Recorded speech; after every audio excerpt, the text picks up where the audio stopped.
Okay, our program this evening is on the Portland Public Schools Athletic Hall of Fame. Mr. John Snellenberger has volunteered to bring us the history of this amazing organization. And I personally have been honored by this group a couple of times, and so very committed to supporting it. And with that, take it away, Mr. Snellenberger. Thank you. Just real quickly here, Ron Green is here this evening with me, okay, and Ron has been involved with this program since 2005 and is currently our chairperson, okay, of the board that oversees this. He's been a part of 11 inductions, okay, of the 13 that have taken place. My wife Susan, okay, my biggest probably supporter for the last 46 years is with us. And then surprisingly, we have one of my former colleagues, younger colleagues, okay, here, Garth Cornwall, came down from Shepherd, okay. I don't know if it's this or whatever, but it was a big surprise to see him show up. He came to us, what, 23 years ago, roughly? So he looked as young as an 8th grader then, too. So. Like a freshman now. That was a freshman. Your meeting tonight is kind of interesting because you have a huge issue of artifacts and all that stuff that's history for, 100+ years. I had the vision when I came onto this committee several years ago, and talking with the people that were there a long time. We collect all this stuff after every induction that goes on, and it gets stored up in a vault in the high school. Everything that has to take place, it gets stuffed there. And just like you, space becomes a premium. Plus, we live in a different age now than when this first even started 20 years ago. And I kind of equate it to all of us have been around long enough to remember the Jetsons, and that was far-fetched, okay? And I've seen just recently where it's like almost all that's come to fruition now, if not beyond. So when the pandemic came in, it was kind of the perfect opportunity because we had a lot of time. So I kind of took the lead charge here and got a couple of colleagues that I knew had more versatility in technology than I was ever going to have, and said, my vision is we want to take all this historical information and store it electronically, because it's space saving and it's accessible, and that's what we want to do, is to make it accessible basically to the world at large, and that's what we've done. There's a lot of contributing people to this. You don't have the artifacts without a lot of contributors, and this committee has been very fortunate, I'll show you here in a moment, to have maintained our good core of people over a long period of time. But just like history moves on, we're reaching the point where these people are moving on, and somebody's got to fill the shoes, okay, towards the future, and we see that as an obstacle, not so much the event. This event, as far as an event that's related probably to the schools, because it is the Athletic Hall of Fame, a lot of us are probably self-opinionated, is probably one of the classiest events that's ever put on. It is truly very classy. I've done enough research and looking about how to do this project to know that we have probably one of the oldest high school athletic hall of fames in the state of Michigan. And it's a relatively new concept. I say new since the year 2000. Just briefly with talking with Garth, they're looking at actually initiating one up at Shepherd. So it is a great event.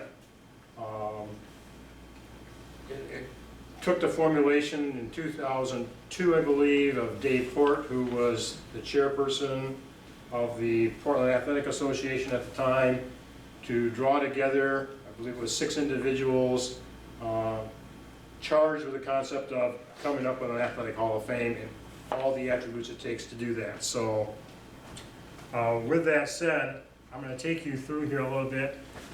This, I hope, is within about 45 to 60 days of being released out on the internet. We're gonna link it through the school's website. And from there, it does become accessible, even outside of that, as it gets better known out there in the world of Googling and finding things. It'll get there, it just takes time, as I've been told. And I have absolutely about zero technology skills, so, and there'll be a page here where I'll give some credits to some people as well. So with that said, the nice thing is, it's interactive. You get to interact with it, okay? One of the things that we hope to see get done is the space at the high school for the Hall of Fame is getting too small. And we hope to put in the electronic world there as well, with a device known as a kiosk, which is you walk up to it as a visitor and you interact with it, or it's already displaying things for you. We're fortunate we have one person on our group who has some work with that, and it's kind of like your situation. It comes down to you got to have the money to do it, and the places and the resource, and then people to maintain it. But anyhow, here's the page that kind of is dedicated to where this all began. So we do have a piece here so people can see what was the origin of this. We've been fortunate that we've got some, well, one person I think has done them all, hasn't she? Bobby Johnson has written. She's been pretty much the author of the bulk of all the stuff that's going to be on this site. She does all of the bios that we do for these, the teams and individuals that are in. Right, so what you see in the program there, she's pretty much the author of all those bios, okay, of all the teams and the individuals. So we got that page there. Like you, we also have some bylaws. They have changed over time as the committee has evolved, as the events evolve. Again, it's pretty thorough. Probably one of the biggest changes that took place, I'm going to say midstream on this, is that your high school kids. And over time we have found, and they probably found this in the very beginning as well, is that the appreciation of getting inducted, whether you're an individual, a team, an honorary, a coach, is that you have had some history pass in your own lives. It becomes more valuable. So they initially came up with some guidelines that more mimic what happened at the professional level or the collegiate level, and bringing back athletes, okay, that were 14 to 18 years old when they're in their 20s, just didn't seem to have that impact that it did when you bring back men and women, okay, that are in their 40s, 50s, 60s, and beyond. That became a pretty important thing to them. And as committee members, we get tremendous compliments that those things have happened, you know, that they got this chance to get back together and honor some of these things. We generally follow a guideline of individuals have to be out 10 years, you know, before we look at inducting them, you know, so they. So this is a chart that shows you, okay, where we have had, there's only been 16 members to this committee over the last 20 years. You can see we've got some lifelong ones. Wes David has been there from the beginning. Wes is stepping down after this last one. Bobby Johnson has been there the whole ride. Mary Shire, who got inducted in the first class, has been there ever since, so we've got some tremendous longevity there. We've got some associate members that we brought on last year with hopes that they can kind of fill the spaces now as people start stepping away from this, which is a great thing as well. The current board, you can see, if I go too fast up here, just let me know. It's kind of odd to me, and when I came on, I kind of got excited because there were some groups there. I was like, well, why aren't they in there yet? And I look at this list here, the majority of these people today are not Portland products. We are outsiders that have moved in, you know, and have had to learn a lot about this, or we were a part of it as it took place. But, you know, I know Ron, myself, Bobby, we're not Portland grads, okay?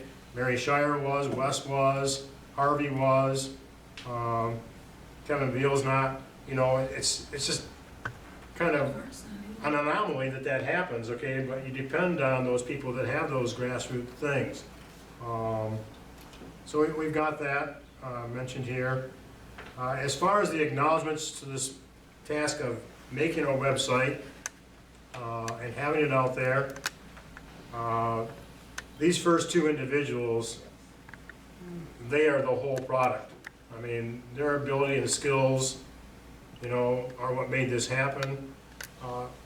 And we did this all remotely during the pandemic for about 18 months. We did not meet. I guess Deb and I met a couple times face to face, but otherwise we did this all on the phone, a little bit with Facebook or FaceTime and stuff, but overall, they were great. And they keep us updated now, and that's one of our concerns is who's gonna fill their shoes to keep it moving forward. Bobby Johnson, as we've already mentioned, Ron has been a tremendous part. He takes a lot of pride in the history of it. He takes a lot of pride in the athletics here, as well as the academic world when we were instructors, okay, in our careers. The two music individuals were pretty key because one of the tasks we wanted to have on this website, because we knew it existed, but we didn't know how it existed, was the high school alma mater. And it happened to be that Mike Slewinski and Jonathan Mayo were greatly involved in it. They actually had taken it, rescored it, I guess, whatever it takes, and have created and have now made it a part, I know, of graduation. It's one of those things that we probably look in our years, okay, of growing up and going through high school, there were key elements of it. Not so much today. That's kind of faded. You know, the school flight song is still there. The alma mater, I don't think in my career, I'd ever, for 33 years, I don't remember it going on. But it was there. And in contacting some of the people from earlier generations, it was like, yeah, but I don't remember it real well.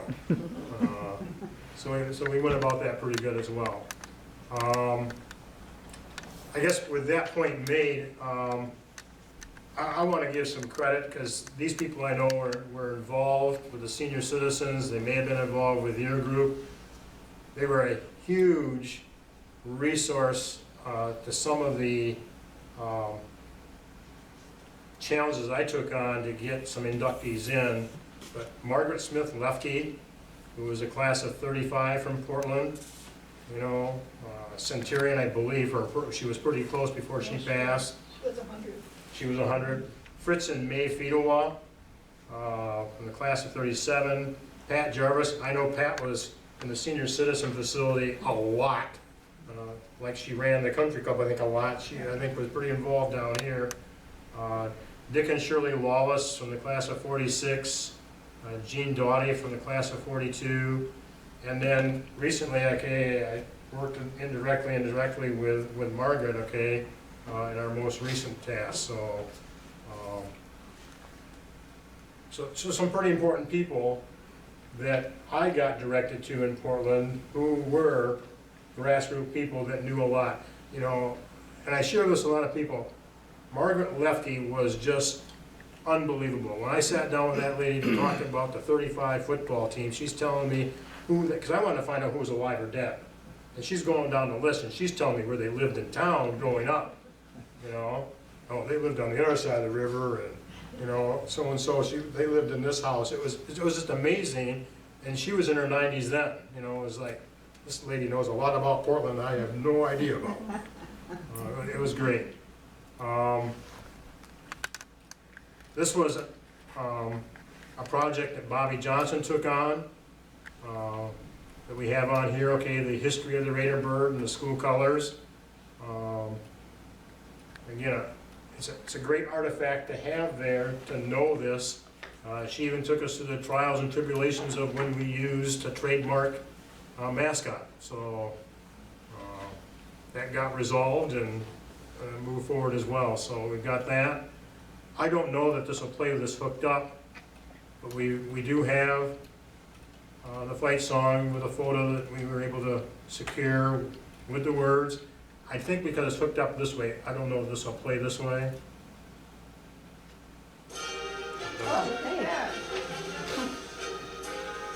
So we've got that included here. Let it play.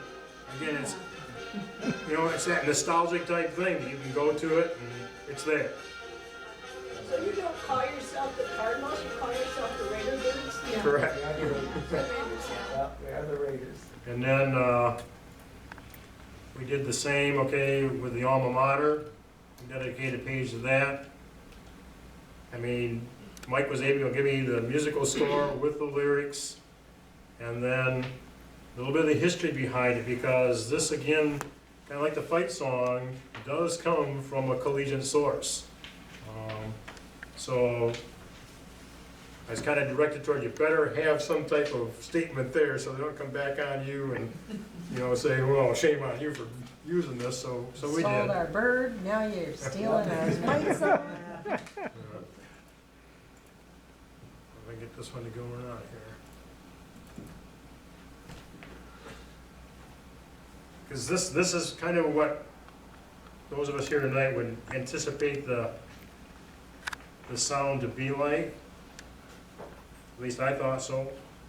And I think of it from where I grew up. Let's see here.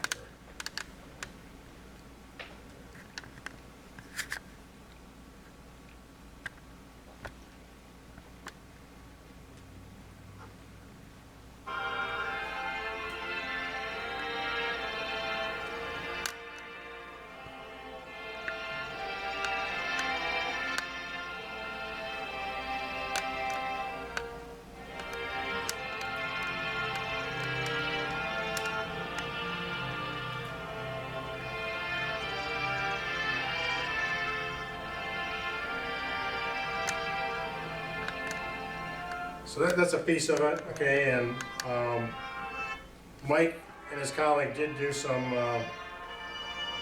rescoring of that a little bit, but Technology. He's not the tech. so that was, you know, an element we got on there as well. There is a nomination process that we're gonna put back out there. We've reworked this, okay, after looking at some other opportunities, and we just felt this was better. So there is a place for people, okay, to have the right information to send to us to consider nominations. Back when this first formed, it was a big think tank of ideas of people and teams and honorary people and coaches, and after 13 inductions now, the pool is narrowed down, and getting the information that we need for those nominations becomes a tougher struggle. It's just like when we try to contact honorary or honorees, okay, it's a difficult task to find where they live and how to contact them. It's a pretty big challenge. You don't pick up the phone book anymore and look them up, so it doesn't work that way. I've gone through obituaries and said, hey, they're related to this over here. Yeah, that's what I sometimes was getting. crazy. Yeah, when we used to get checks that got returned, and because you have to, after so many years, you have to turn them over to the state. I used to have to do that at Oh, work, yeah. going through, finding out who's related, then seeing if I could find them, and, yeah. Do you get photos then of them? It's Before very, and no, after? the farther back you go in time, Yeah. there are no photos. I brought, for example, yeah, this is the best we could do for the 1938 and 35 football team. No photos. You know, going through the library, microfiche through the newspapers, contacting some of the members, okay, of this society, they just didn't, we couldn't find it, you know? If they would happen to come up, we would amend it, but pictures from back then, I think, were a luxury in part. Yeah. and especially something like a football team, you know, it was a rare commodity. I do know that in 1938, one of the men that was on that team went in, just on the blue, his granddaughter had a set of small photos, and it was the equivalent to the fearsome foursome that she had of a few of the guys that were on that team, and that was it, but no team photo. So we did stumble on a few opportunities. Before I get to the last segment here, and I know this was, you know, put out in the public, but as of the last induction class, there are 86 individual athletes who have been recognized. 55 of them are men, 31 of them are women. There are 25 teams that have been inducted, 12 coaches, and 11 honorary people. That covers pretty close to 100 years of Portland athletics. Okay? The farthest one back that we have that's been honored was George Sanborn from 1923. And it's kind of important to know too, because if you look at this close enough, and again, people are going to look at it for what they want to seek out, and we know that. There are some family tree of honorary people in this Hall of Fame, be it individuals or individuals in team or coaches or honorary members. But the families that I come across when I look at that list, okay, in the alphabetized part, the Agostinis, Anderson, Doughtys, Guilfords, Johnsons, McCrums, Sanborn, and Seals. Whether it was father and daughter, father and son, mother and daughter, mother and son, brother and brother, or sister and sister, it's amazing that we end up, even at this point, with that many, you know, commonalities within some families. And some of those, as you were talking earlier, someone was saying about back when the town was smaller, you had this kind of financial group that the city kind of looked up to. Some of these families, okay, were pretty big grassroots families in this town. As I learned, okay, both as living in this community and teaching here and coaching here, you know, you talk about the Seals and the Goodmans, it's like they're all related. You know, you just say, okay, it doesn't matter, you know, you guys figure it out, just tell me the network. So that was pretty key. And then, as I'll show you real briefly, some of the notable historical inductees, the 1950 football team, the 82-84 cheerleading teams, because they were the first ones inducted in the first class. Fred Lowry and Ruth French, both local people, okay, were the first coaches inducted. Marty Kozacek, physician, okay, for here for decades, okay, was the first honorary inductee. And then George Sanborn from the class of 23, Herbert Unk Schaefer from 1936. Then there's the gender deal. You know, before 1970-71, women's athletics was limited to GAA, Girls Athletic Association, or maybe you just put together a team somehow. But there wasn't really recognized competition. You know, that's how it was. I mean, and that's a part of our history. So when you look at notable females, they're relatively modern, but they're getting decades past pretty quickly, okay? Mary Shire and Deb Socher were the first two women inducted, okay, from the class of they were both in the class of 71. Heidi Doherty from 74. And then you got some other kind of local names, okay, that stand out. Wes Davids, as an athlete from 1960, then as a coach in 2007. Dick Doughty, 1940. Dr. Gerald Brown was an honorary inductee, again, a physician here for decades, and worked like Marty did with the athletic program. I mentioned the 1935 football team. That was one of my projects when I first came on. And it wasn't so much that it was 1935, but what they achieved in 1935 was pretty key, and they were very successful. But we happened to have one living member from that team that was able to attend, and that was Fritz Fiedel. you know, so he kind of represented the whole team of 33, which was, you know, we were lucky. And then John Moran, class of 41, he was a sports writer and influential person with the Portland R&O. You know, we look at today, this committee, that you don't have newspapers anymore. So that history's, how you archive it, good luck. We have a problem even with high school yearbooks. They don't archive information like they used to. You know, it's a changed product. So collecting information and preserving it in these times is pretty challenging. There's just not a good source, okay, to store it.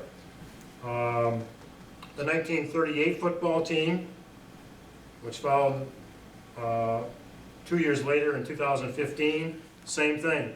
I met with, at that time, Jean Doughty, and it was a great meeting with her. Her husband was already in, and getting the Doughtys confused, okay, with the Derbies, because they were both businessmen here in town. That was a confusing factor. They were relatively about the same age, and some of you will remember that Thursdays in Portland downtown, it closed because the men went golfing. They went to the country club. Town closed, okay? And they were part of that. But I did the same thing with Jean that I had done with Mrs. Lefke. I said, can you help me with this list? She said, sure. We're going through the list, you know. Again, we're talking live and dead. Dead. We get to the very last name. Robert Schieffer. She goes, oh, he's alive. You want his phone number and address? He used to be my boyfriend. And again, we stumbled on that, that we actually were able to have a surviving member, okay, from that team to be there. And then most recently, in our last class, was Claude Bunplant. More of a military hero, but also a tremendous athlete. It was very hard, and Margaret helped us with finding information about him. It was very difficult to find stuff about some of these individuals. So to close this for you, the way we've got this set up, and probably the most important part of the website, is all that information that you see in that book is preserved here. And we've done it. Most of the information, you know, like history of our mascot and things like that, it's all in this program every year, every 2 years, excuse me. But all of this has only the present inducted class in it, whereas this he's going to show you is all of the others have been inducted ever since 2003. Right. So this was a lot of work because we actually took one day, we went up and took photographs of photographs in the Hall of Fame, because we were trying to figure out how do we get their picture on here, because we give these pictures back to people once they donate them to us. You know, and to get a quality picture to put on a website, that was pretty tough. And Deb's a great photographer, okay, and we worked at that for about a half a day, just taking pictures under not great conditions, okay. In more recent times with Mark Holdren, who now does the program for us, knowing that we're doing this, was able to do it digitally so we get a much better product. But you can approach this as a user. You can't make a mistake. It's kind of like me, can you touch this and make it work? So if you touch where I just touched it on this, or you can go over, okay, and get the same thing and pick them up this way. So again, this was things that they created using this. So here's the very first class that went in. Comes up in a menu like this, and then you select it, and you get exactly what was in the program, okay, in that induction year. So everything's just been reproduced electronically for the website. So you can access it this way. Back.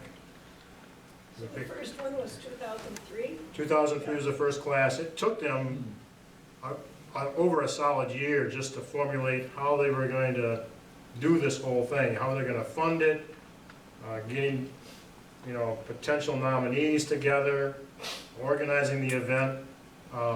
There's a lot of schools that have a Hall of Fame, and they'll do something maybe at the halftime of a football game or a basketball game, and that's it, you know. This, as I said earlier, is a pretty classy thing. It's changed over time. We kind of roll with the times and what seems to work and, you know, what people can do. But we set aside now, specifically, it's the first Saturday of October.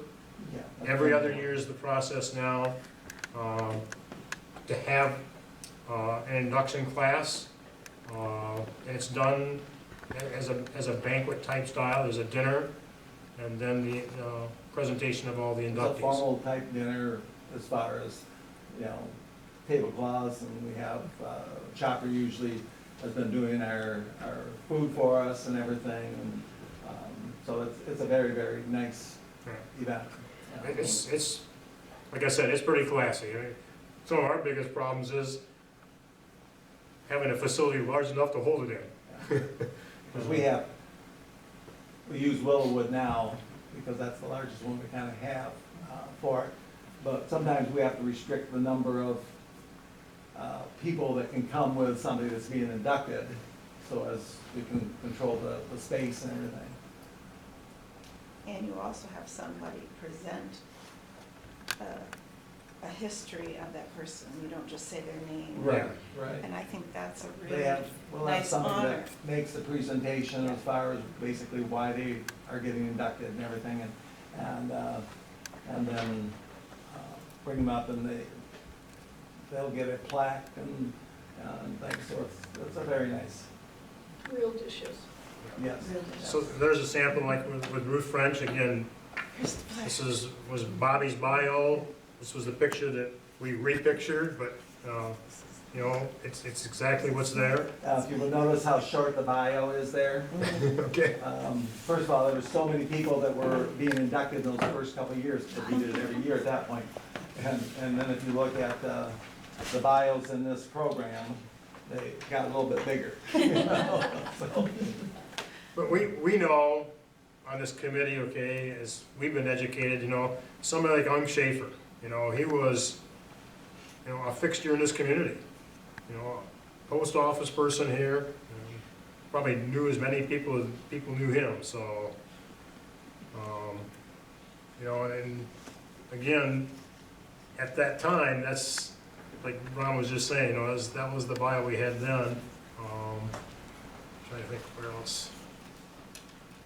I don't know if we go to a more modern one, let's go to, so you got something like, again, the bio got really long. But we knew a little bit more too, you know, there was more facts known about it. That's one of the difficult things. There have been people nominated, we have absolutely nothing to support their nomination. We just don't have any facts to stand behind that person's nomination. And it's sad, because there probably are, they wouldn't have been nominated, but again, the hearsay factor just doesn't weigh it. It's gotta have some substance to make it go through. Let's go back. That goes here.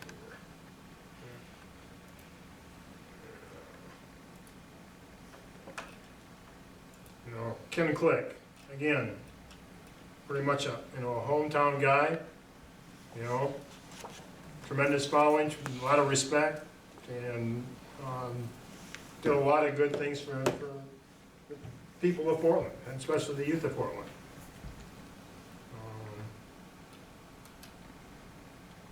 Let's see. Before would have been, well, let's go back to it. We don't have this last one, the 22. Yeah, 22 is in process, okay? Hopefully it'll be done actually in the next 2 weeks. It's all set to go. I kind of had to get back and nudge by people and say, okay. We had some instances come up that put us in pause, which is fine. That's, you know, it wasn't a big rush, but I do want to get it out there. We said when we had this last induction that it was coming this spring, and so enough time had passed. I got back to my people, and like everybody else, they're pretty busy too, but they take their time out and are getting it done. So I'm pretty confident the next 2 weeks can be done, and then we're going to meet with the technology people at the high school to get this linked on to their site, and then we'll go out and advertise it, okay, on social media and put it out there. And we'll probably have to do it over an extended period of time so people get a chance to see it, because I know when stuff comes and goes pretty quickly on social media that if you don't get it then, you don't see it, but. Can you click on 8284 cheerleading? Sure.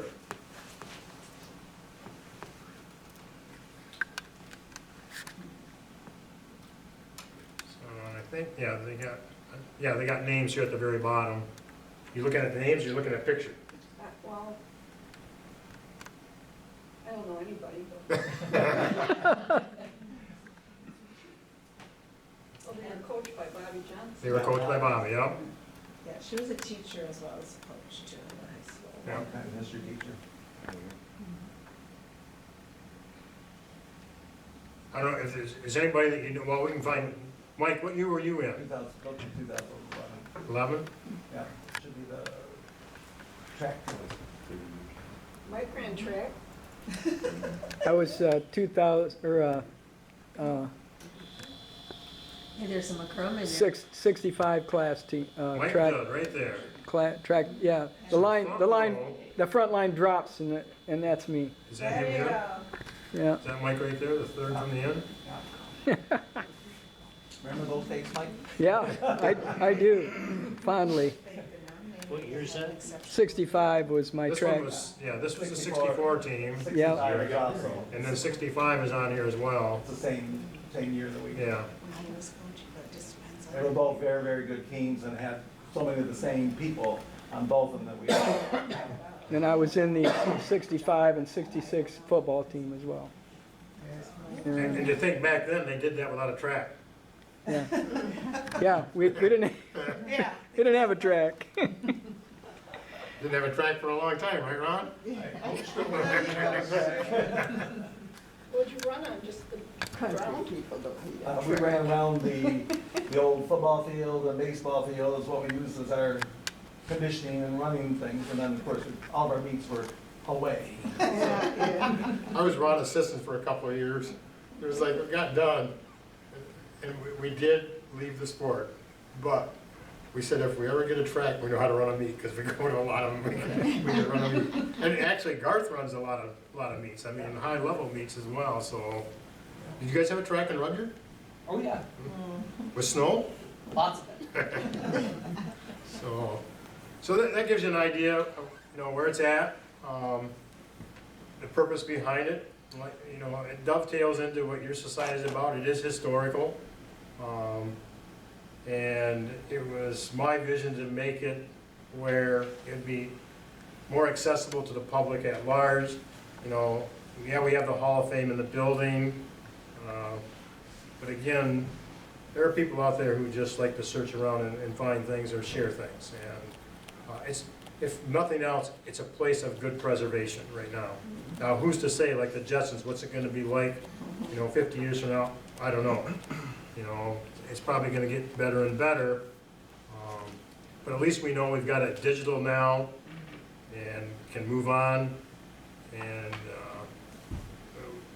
And one of my goals now as well, hopefully, or at least a visionary of it is that the school can get it to where also it's accessible right there for the public at large. If it's a kiosk station or two, then great. And we know they can add more to it than just an athletic hall of fame. I mean, they can put, the National Honor Society on there. It's a great tool for dispersing information. So These pictures here that I handed out for just samples. When we have a team, we try to put a team photo on, and we use these as placemats for our dinner. And so the team, and then on the back, we try to find, we dig a lot to try to find pictures of the individual members of the team. Sometimes in action, sometimes we don't. We have to just take another photo. Then our individuals, then we still haven't, last couple now, we've been able to do things with color too. So we put each of the individuals to get a section of it, and so it'll just be some collage of pictures for them, and then what we do is, I set up the seating so that like all the people there for like the basketball team, they I have them seating, I know how many their reservations they have, how many seats they need, and I have them so they kind of sit together so they can socialize. Same thing with the individuals, and then I put the appropriate placemats down, and so they take them as souvenirs along with their programs and stuff, so. So it's been kind of a nice thing. Yeah. Like I said, the event is really classy. You know, our committee does a tremendous job of setting it up and taking it down. I mean, it's the point now where it's pretty efficient. It's a pretty efficient process, but it takes a lot of hours. I mean, Ron puts a tremendous number of hours in just with communications. But I'm gonna change some of that. John, It takes us about $7,000 to. how is that funded? That is a lot of money for one night. Yeah, we do not charge the inductees for their dinner. They don't pay anything, but any of their guests that they bring with them, we charge $25 for the dinner. And then we do send out letters looking for donations from business people to contribute to us, to help us offset the cost. The last two, we've been able to now break even or even make $100 or $200. Before that, because we're actually a part of the Athletic Association. And so if we didn't raise enough to cover it, then the Athletic Association would cover the rest of the cost. But my goal has always been to not take money that was intended for our athletes and programs that we have. And so if we can make it so it breaks even, then that saves more money than for our athletic programs. And we've been able to do it the last two now. Yep. All right, well, thank you so much for